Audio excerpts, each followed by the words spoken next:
patient interview. Subject has no recorded name. Alias listed as the Joker. In the room is Warden Sharp and myself, Dr. Young. Oh, is this another one of those boring psych evaluation tests? No, it's not. So, you're the famous Joker. In the flesh. So, Doc, do you want me to look at the ink blots again? The first one is a kitten I had when I was a child. The second is, let's see, a dead elephant. The third is a... Funny. Now let's skip the jokes. Skip the jokes? Hey, Sharpie, didn't she get my permanent record? Be quiet, clown. Every doctor that has ever interviewed you claims a different type of psychosis. Everything from multiple personality disorders to, well, the list is endless. I do my best. Well, I don't believe it. Anything can be cured given the correct treatment. And you think you can cure me? Oh, I know I can. Tape patient interview 17. Joker remains uncooperative. My earlier diagnosis remains true. I believe he enjoys his persona too much. What's up, Doc? Today I thought we'd try something different. Oh, you make me blush, Doc. I have a girlfriend. Dr. Quinzel, I know. I've seen the tapes. I saw what happened. What can I say?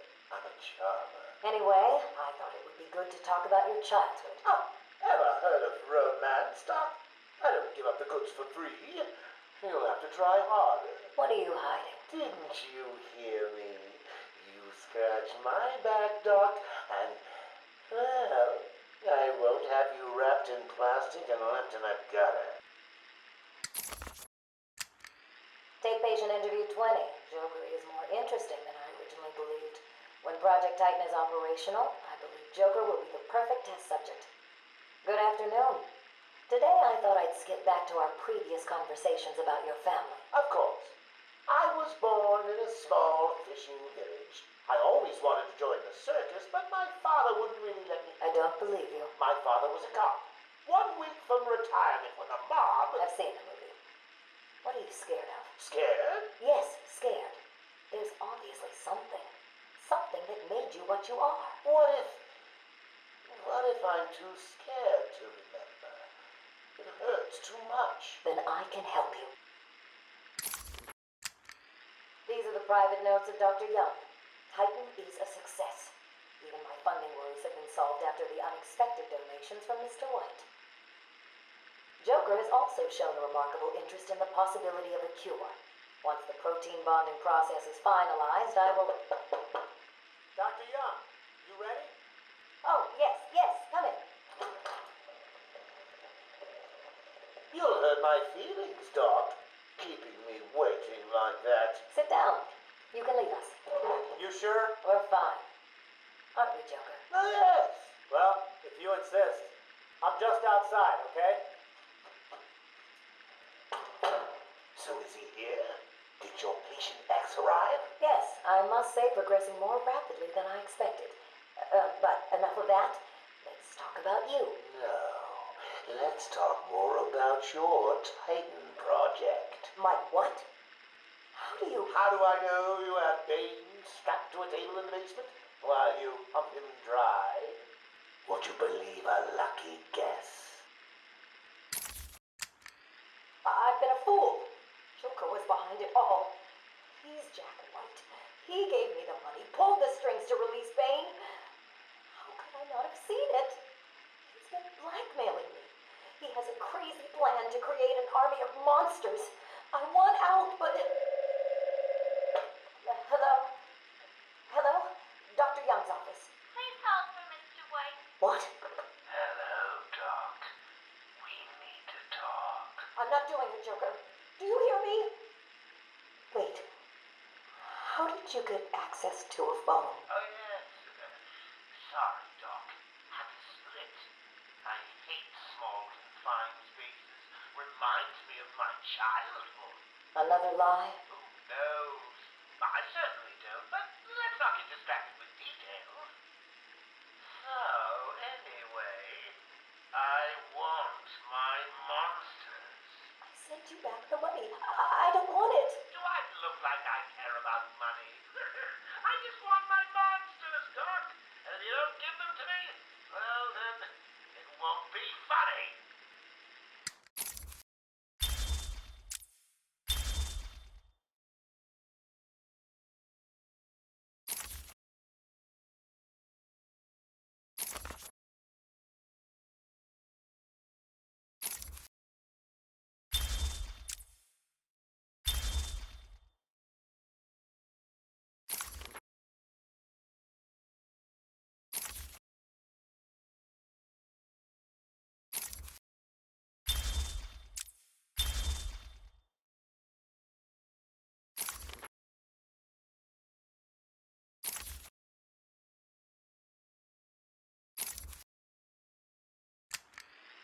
he here yet?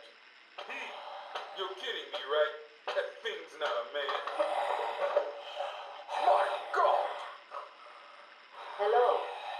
My name is Dr. Gretchen Whistler. Do you understand me? Yeah, I hear you, bitch. So when's dinner? I'm getting hungry.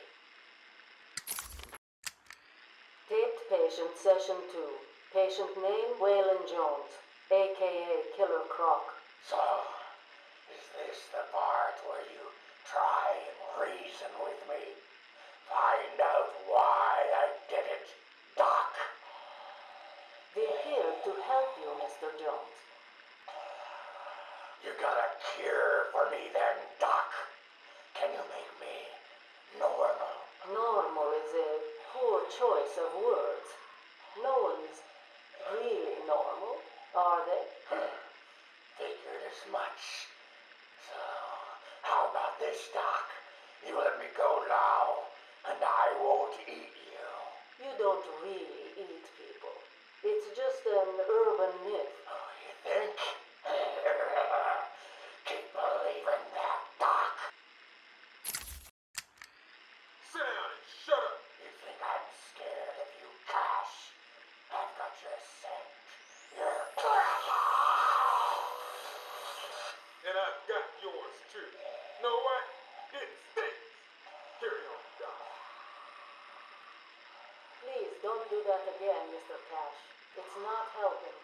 I'm sorry about the problem, but what can we do if you insist on hospitalizing 3 guards? Strap on whatever you like, Doc. This thing just tickles. I'm happy to wait here. Wait for the bat. He'll be back, and I'll kill him. Then Cash. Then you. In your dream. Now get up. Now.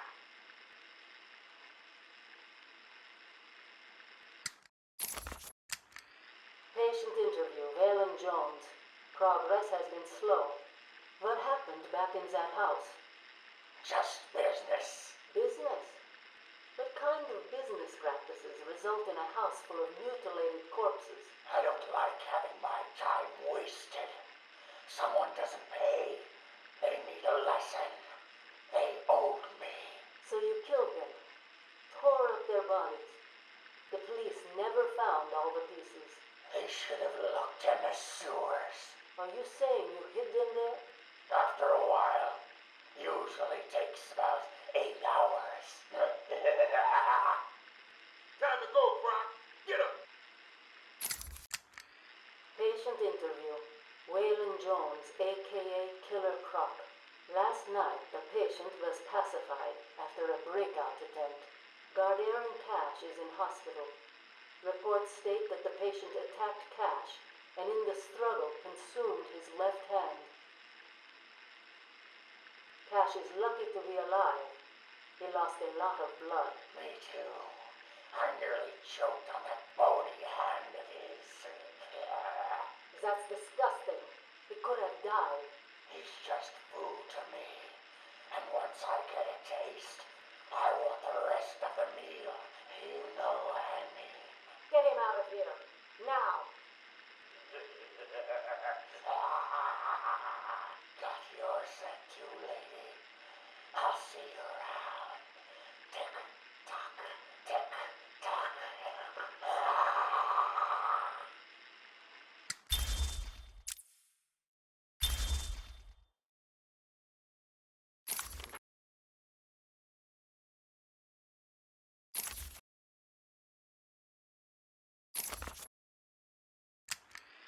Harleen Quinzel, Call me Harley. Everyone does. I'm surprised you want to intern here at Arkham. I've always had a thing for extreme personalities. You can't deny there's an element of glamour to these super criminals. I'll warn you right now. These are hardcore psychotics. Most would rather kill you than speak to you. I'm sure I'll be fine, Doctor. They'll eat you for breakfast. I mean it. 1 or 2 of them will enjoy it too. Be careful.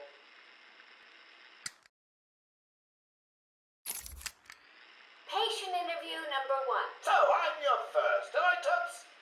You know what they say, you never forget your first time. I'll try to make it memorable for you. Oh, you already have. Tell me, why do you do the things you do? Why do you think I do it? Fame, notoriety, a desire to stand out from the crowd, a wicked sense of humor.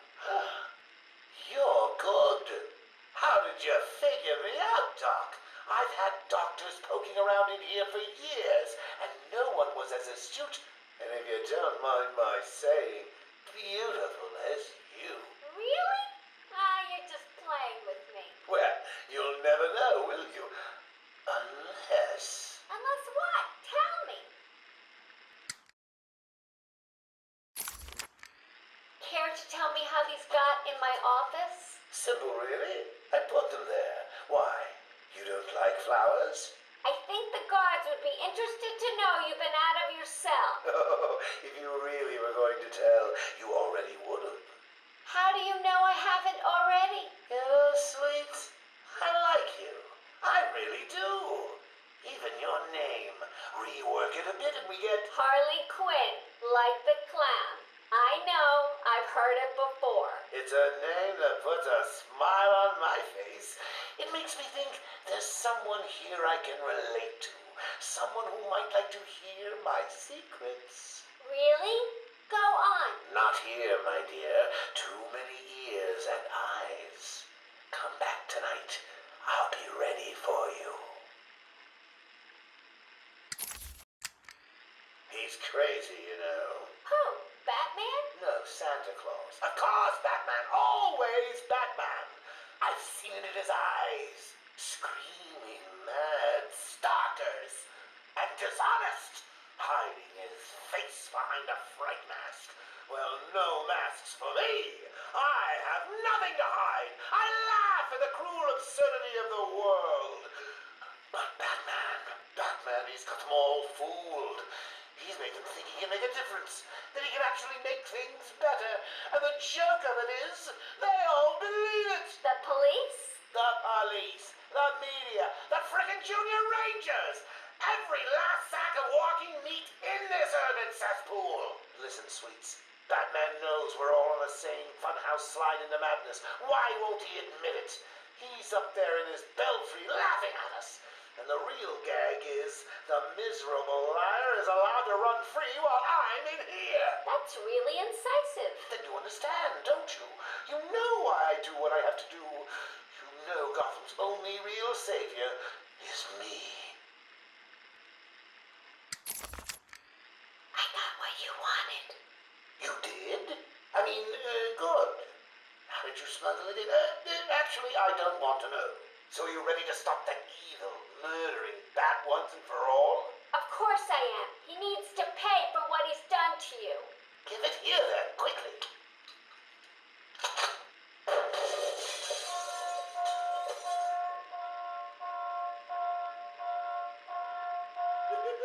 Come on, Doc. We've got ourselves a bat to kill. Doc's outputting. Say hello to your new and improved Harley Quinn.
21. Patient's name is Edward Nigma, also known as the Riddler. So, Edward, Warden Sharp tells me you've been leaving threatening riddles scrawled on the asylum walls. Again. One would have to be severely paranoid to read threats into harmless riddles, Dr. Young. May I test you with one? Very well. What is it that walks on 4 legs, then 2 legs, and finally 3 legs? A human being. As a baby, it crawls on 4 legs. As an adult, it walks on 2. And in later years, it uses a cane. Good try. But the answer to all 3 is a baby. True, it crawls on all 4s, but cut off its legs and it can only wiggle on 2 limbs. Give it a crutch, it can hobble around on 3. You see? It's horrible. How can you even joke about that? Easily, Doctor. It's not my baby. Taped interview 39. Patient's name is Edward Nigma. At this point in time, I've yet to decide if Mr. Nigma is a suitable candidate for the Titan process. I'd like to talk about your childhood. Miserable. Next. By all accounts, that is where your fascination with riddles began. I believe discussing those years could explain your compulsive behavior. Very well. My father hated me. Always called me a moron. I see. I was determined to prove him wrong, so I entered a contest at school. A $20 prize to the kid who could figure out an almost impossible logic problem. I won, of course. And that pleased your father? Hardly. He was convinced I had cheated. He kept yelling, "You must have cheated! Admit it, you moron! You cheated!" I swore I didn't, and he hit me for lying. I'm sorry to hear that, Edward. Don't be. He was right. Patient interview 44. This is yet another interview with Edward Nigma. I have yet to make up my mind whether he's a genius or just deluded. Whichever one he is, just being in his company is both irritating and exhausting. Hello, Miss Young. You look tired. Anything you need my help with? No, thank you, Edward. I am here to help you. We all are. Forgive my arrogance, Doctor, but if you think I need your help, well, you're in the right place. Let's look at it a different way. Throughout your career, you have specialized in bizarre traps and convoluted clues that more often than not result in the death of the unfortunate participants. And if the citizens of Gotham were smarter, my games would be merely an amusing diversion. Instead of death traps. You really should be thanking me. Weeding out the ignorant, the stupid, the useless. But don't worry, I'm sure you would survive. What a lovely photo on your desk, Doctor. Your family? Mother, perhaps. Put that down. Get out. Guard! Let's discuss your obsession with Batman. Hardly an obsession, Miss Young. I simply feel an obligation to expose him. You know who he is? More important, I know what he is. What do you mean? It's obvious. The mask, the weapons, the scare tactics. He's a criminal. No different than Joker, Two-Face, or myself. Most people consider him a hero. Most people are idiots. They can't see Batman for the villain he is. Riddle me this. How did he get his car and his gadgets? I don't... With money stolen from the criminals he defeats. Why does Gordon turn a blind eye to his antics? Batman bribes him. The answers are right in front of your stupid, gawking face. Edward, please, calm down. Wake up, Gotham! No sane, law-abiding man does those things. No one's that selfless. Batman is as vile as they come. Security! Security! This is my final interview with Edward. I have gone as far as I can. I can no longer tolerate his mood swings and tantrums. I have more important work to be getting on with. He will be transferred to Dr. Whistler's care as of next week. Good morning, Doctor. How are you today? Fine, thank you, Edward. You're in a good mood. I'm always in rare spirits when I'm about to be released. Edward, you know you don't come up for parole for another 3 years. First thing I'll do is have dinner at that Italian place on 19th Street. Seriously, Edward. I only hope Joker hasn't completely trashed the city. Oh well, I'm sure I'll find out soon enough. Wait. Have you been in contact with the Joker? He escaped Arkham weeks ago. And yet, one hears things. What things? What have you heard? Oh, something about a surprise party for Batman. I forget the rest. You know Joker. Yak, yak, yak. Edward, if you know anything, you've got to tell me. Lives could be at stake. What did Joker say? You forget, Doctor. I'm the one who asks the riddles.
Taped patient evaluation 1.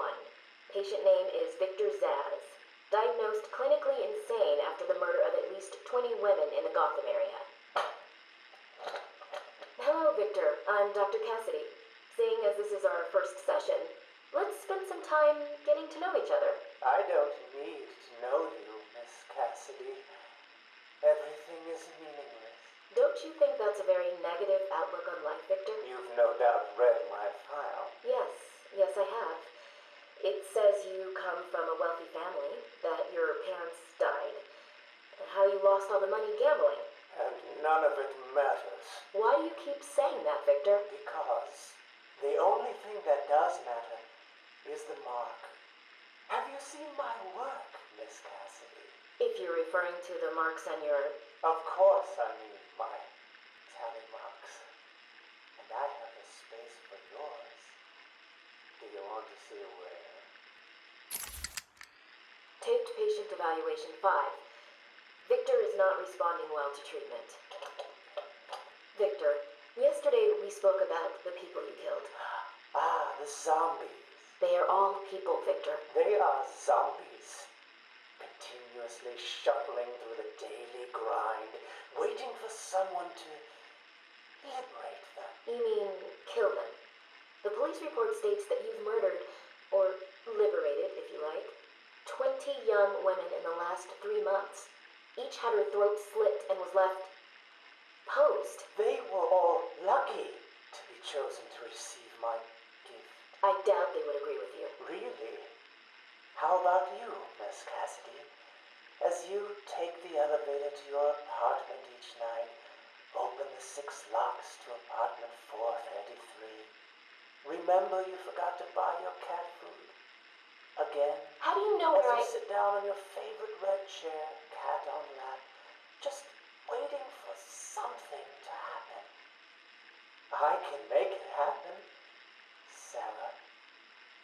I am your salvation.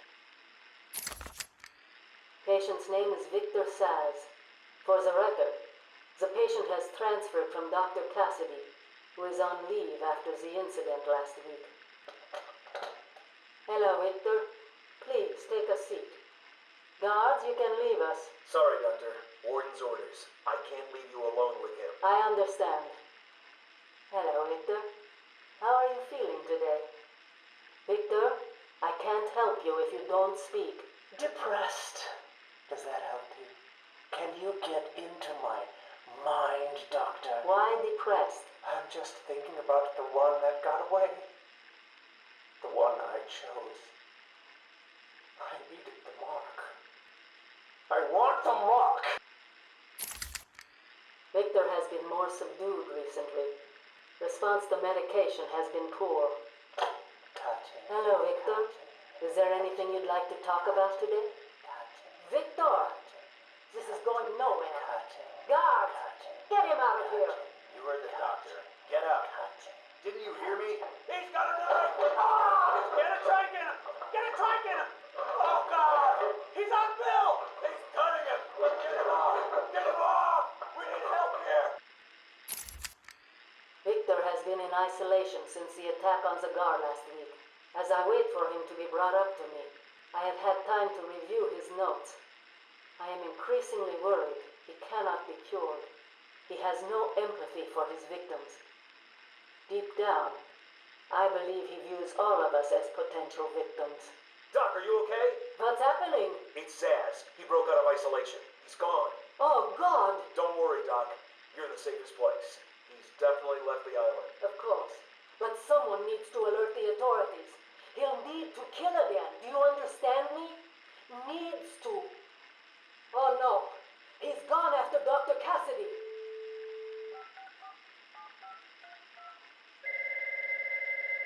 Hello? Sarah, it's Gretchen. Listen to me. Hold on. There's someone at the door. Sarah, do not answer the door. Can you hear me?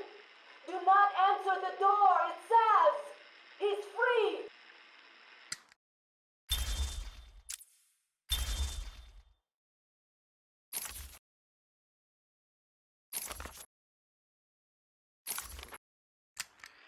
Patient interview.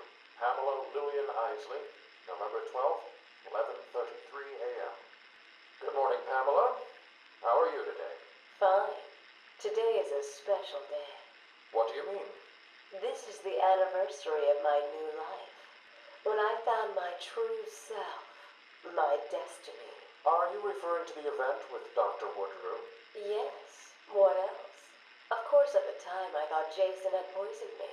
But in retrospect, he did me a huge favor. And why do you believe what he did has helped you? He showed me the bigger world. A world I should protect. Of course, my first offer was rejected. Offer? You tried to kill everyone in Gotham. Well, sometimes you need to prune back hard in order to make something flourish.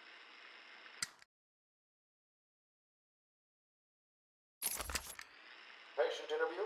Pamela Lillian Isley, November 14th, 10:21 a.m. Hello, Pamela. Today I'd like to go back to something you said in our last conversation. Ask me anything you like. You said your first offer to help Gotham was rejected. How can you possibly believe that? What do you mean? You released thousands of poisonous spores into Gotham, killed hundreds of people. How does that help anybody? I'm not interested in bodies, Doctor. Horrible fleshy sacks walking around destroying my poor babies with their greed and arrogance. But aren't you one of those fleshy sacks? Were a doctor too. How can you turn your back on us? Quite easily as it happens. But not you, Stephen. You're different. I feel we have a connection. Really? You do? Of course. Pamela, I got you what you asked for. Do you like it? Oh, yes, Stephen. I love it. Such a beautiful flower. Do you mind if I keep it? Oh, no, Pamela. I can't leave it. It's against all the rules. I'll just bring it and show it to you when I visit. But it's me, Stephen. I get so lonely on my own. You wouldn't want me to be lonely, would you? No, of course not. Keep it. Just don't let anyone see. Really, no one. You can trust me, Stephen. Thank you. Now give me a kiss. I can't. People will see. No one's watching. What's wrong with you? Don't you love me? Call me Ivy. Of course I love you. Where is Dr. Kellerman? How should I know, Warden? It does seem careless of you to have lost him. I have no time for your games, Miss Isley. Tell me where you have him. We have security footage of you and him leaving your cell last night. So, Do I need to spell it out? We know you hypnotized him, or whatever it is you do. We know he took you somewhere, but conveniently, security cameras across the island were mysteriously covered by leaves and flowers at 3 a.m. Now tell me what it is. I'm not saying a word unless you do exactly what I tell you to do. We found him. No thanks to you. The poor man could have died. So, He has a wife, a child. as do the plants he tramples underfoot. The spores he breathes in and destroys have children. Why does he deserve anything more than them? You people ignore what is happening in front of your eyes. I refuse to put the welfare of plants before the welfare of people. And that is why you will lose. There's more happening than you know, Warden. It's all connected.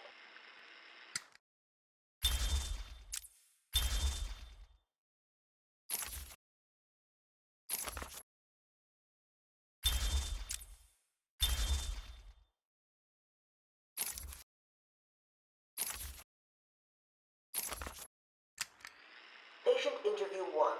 Patient was referred to me after the incident with Dr. Murphy. He appears to have suffered a breakdown of sorts. I believe it was brought about after the loss of his wife and child. As yet, the patient has been unable to speak. Continued observation shows little mental activity. It's as if the shock of what he saw triggered his mental collapse. There's someone in here! It's him. We found him. Break down the door! Note to self. As ever, it is difficult to continue my research under such conditions. Step away from Dr. Combs! Now. Get down on the ground! We found them. Someone get a medic. Oh, God, what's he done to him? Patient interview 6. Dr. Crane has been back in custody for 3 weeks. Regular sessions have been inconclusive.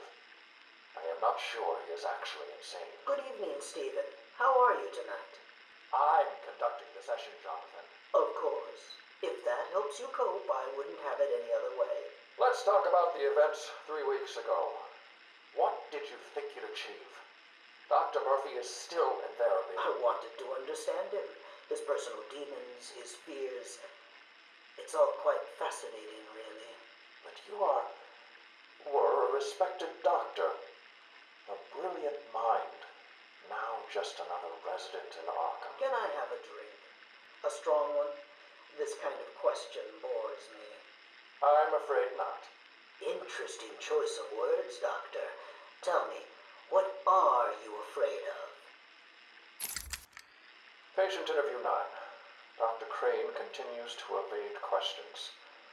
I believe he is quite sane, just evil. He takes no interest in the people he has hurt. His research appears to be the only motivating factor in his life. What is it about fear that drives your obsession? Fear drives everything, Stephen. Everything. Your life is governed by fear. Every decision you make is a product of that fear. Don't be ridiculous. You married your wife, Margaret, isn't it? Because you were scared of dying alone. You have children because you're scared of leaving nothing behind that really matters. You go to the doctors because you're scared of dying. Do I need to go on? No. I think that will be all for today. Guards? Today I have another interview with Crane. I cannot say I am looking forward to it. I've been feeling anxious. I don't like to admit it, but I think he's getting to me. How are you today? I keep telling you, this is my session. It was your session, Doctor, but not anymore. Are you okay, Doc? I think... yes, Oh, he's fine. Just questioning his grip on reality. You should be doing the same any second. Mom? Is that you? Wait, what are you doing? Get off of me. Help! I need help here! I can't breathe! Like I said, you're all part of my experiment now. Asylum interview 1. My experiment is underway. Working alone, I have created my ultimate fear gas. Its potency, a revelation. They're all over me! Please, Daddy. Don't do it! Come on. Keep on. I have pumped enough gas into the medical center to break 100 minds. It should only be a matter of time before... What? Give it up. Now! How are you still standing? How come it's not affecting you? Who says it's not? I knew it. What was it like? What have you seen? Officer Cash, get this formula to the air conditioning system now. You failed, Crane. Again. I've been working with Dr. Keller in creating an antidote to the toxins in your cologne. He fooled you, Crane. How does that make you feel? Threatened? Humiliated? Scared?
I am the spirit of Amadeus Arkham.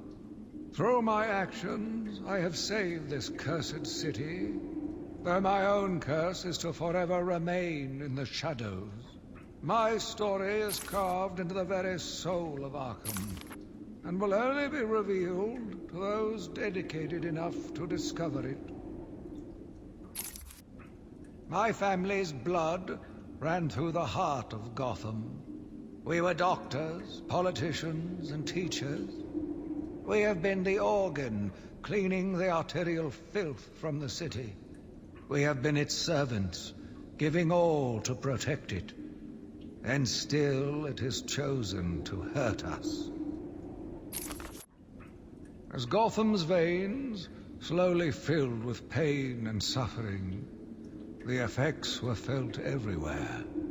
My father fell first, infected by some foul disease.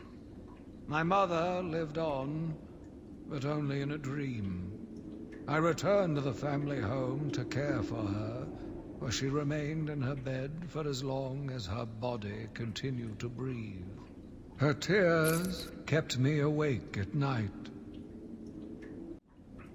My journey lasted little over a month. Visiting academics in both Metropolis and Keystone, I was exposed to a wealth of new ideas. I began my day returning home in good spirits, eager to see my wife and family. I ended it kneeling in their blood, broken fragments of my life, pouring through dripping red fingers. I returned to my work, but I could not shake the pictures from my mind.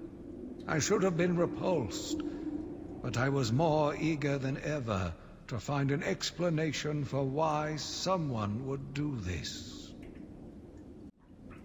They brought the animal before me, shameless and barking like a mad dog. For what felt like days, I endured his boasts. He took pleasure recounting his actions, cataloguing his depraved crimes. What should have been revenge turned to pity. This poor dog needed my help. The island changed little over the years. Its reputation was in tatters, but I vowed to fix it. As the buildings were rebuilt, I saw the future. A bright, wonderful future. New brick, metal, and paint covered old wounds. Fresh blood was injected into the body. Bright new minds came, and all swore to uphold our promises.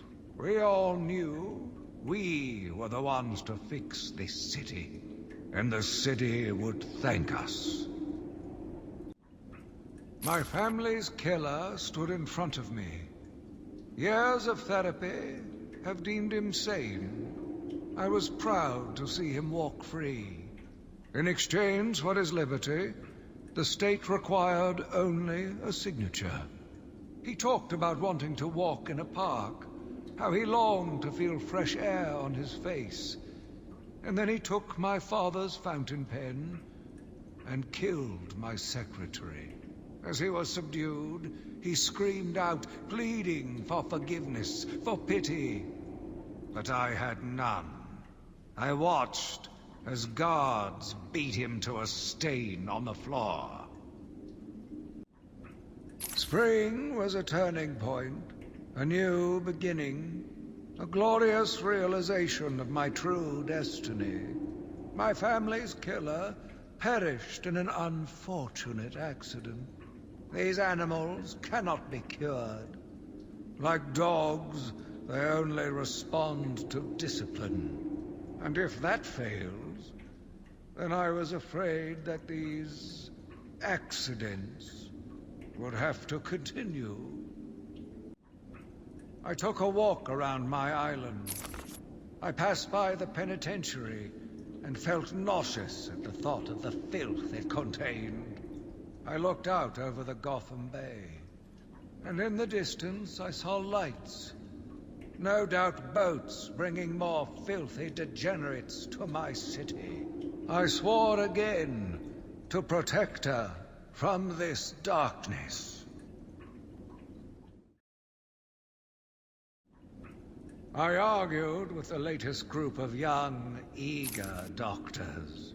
They bored me with theories and ideas, proving that they had no theories on how to cure these animals. Only one shared my vision.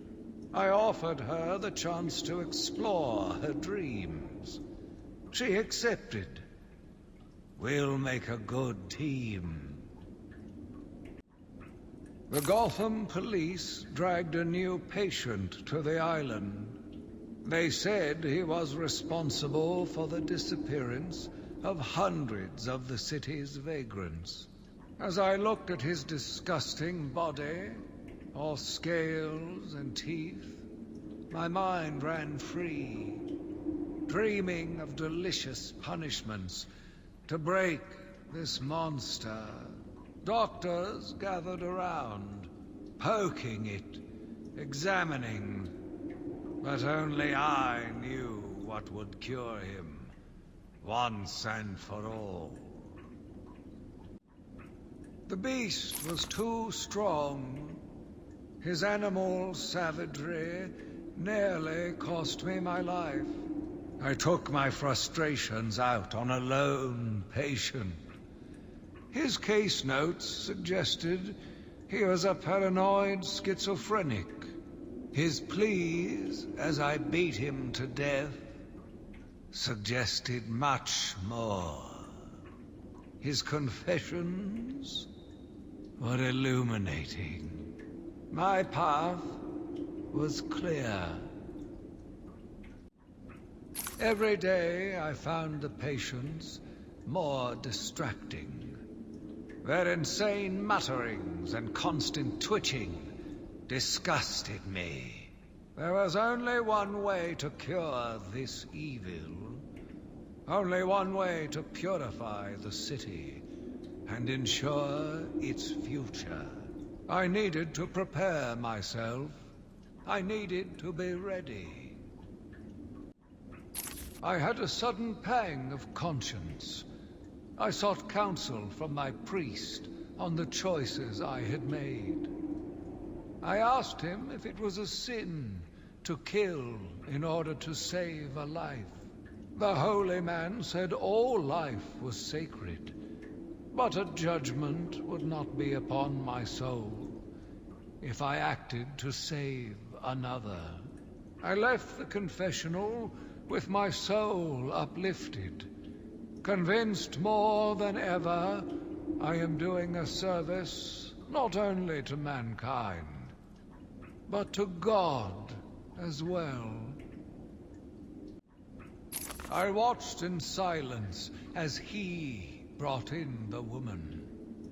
her skin now a venomous green. The wanton creature no longer looked like a human being, much less a woman. The Bible says, "Suffer not a witch to live." Yet he has once again delivered this female atrocity to our care. Once I have dealt with the monster, I think it will be time to see if green wood does, in fact, burn. Sitting in the darkness outside of his cell, I watched the crazed twitching, listened to the disgusting words that came from his mouth. How can I let a dirty animal like this live? He is the cancer I have sworn to protect the city from. Curse me for a fool! How could I not see it until now? The monster had a confederate. I hid in the darkness near his cell, and saw with my own eyes one of the doctors whispering to him. She looked at him through the transparent barrier with tenderness, with, dare I say, desire. My skin crawled with revulsion as she kissed the glass. Fighting the urge to dash the woman's head through the glass, I let her continue. The damnable clown might have shared secrets with her that would be useful once the mad dog has been executed. I'm sure the woman will reveal what she knows to me. If not willingly, then certainly under electronic persuasion. After that, a lobotomy, I think. Unfortunate for one so young. But her lust has put the reputation of Arkham at stake. Yes, a lobotomy. The very thing. There is no other way to ensure her silence in this regrettable matter. Yet again, I found myself watching him. No one can provide a cure. He laughs in the face of those who try. Amadeus would not have let him live. And neither should I. One last sip of cognac, and I was ready. He watched as I entered the cell. He smiled as I showed him the knife. I told him how I will use it, how I will cleanse this city. And then, terror. I was paralyzed. I struggled. I screamed, but I was silent. The monster looked at me, expressionless. He ran my blade slowly across my forehead. A smile cracked across his horrible porcelain face, and I heard the filth fall from his mouth. He laughed and called me that horrible name. It must have been Crane, another one who doesn't deserve to live. Why do these people thrive on chaos? Joker, in particular, desired anarchy, and since his escape will no doubt wreak it upon my city. I feel this is the end for my diary. Joker will be recaptured. My story will be told. I am not afraid. If Arkham becomes my cell, then I will know I did my best. I will be remembered. I am the spirit of Amadeus Arkham. Even though Amadeus had long since passed, his spirit lived on, surviving, moving through the walls of his asylum. When it chose me, I felt proud. I was honored to continue his work, to cleanse this city. If you are strong-willed enough to follow my tales, you are strong-minded enough to deduce my identity. Come and find me, friend. Together, we will save Gotham. My name is Quincy Sharp, the spirit of Amadeus Arkham. You have done well to decipher my story, and I pray it has helped you on your path. I trust that through my writings you will do what is right. Please, I implore you, continue my work. This city deserves a savior. Continue my work.